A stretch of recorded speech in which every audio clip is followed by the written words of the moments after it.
观众朋友，咱来看国际消息。以色列5月13对加沙大空袭，包括今仔载来至少84个人死亡。也以色列军方是讲，因这边空袭的目标是哈马斯现任的领袖穆罕默德，也因个对加沙居民发布以哈冲突以来上届全面的撤离命令。被外口的监视器看到飞弹对天顶射来，爆炸了规个拢土粉，还有看到红色的火光，真侪人走袂赴。在加沙南部甘尤尼斯的欧洲边缘，13遭受以色列空袭；一那加沙北部的加巴利亚，14同款遭受空袭，受创正严重。加沙卫生部门讲，包括儿童在内，至少造成84个人死亡。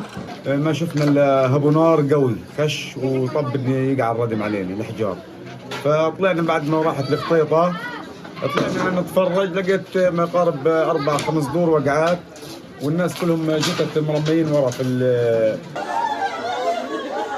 病院内面一直听到家属悲伤的哭声。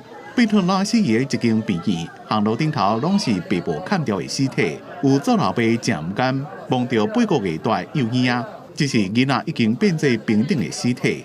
这场最近以色列对加沙上大一遍空袭，以色列军方讲，因的目标是藏伫咧边地下指挥控制中心内面哈马斯的现任领袖穆罕默德。这位接替已经过身的生活领导权的第一号人物，怎么生死不明？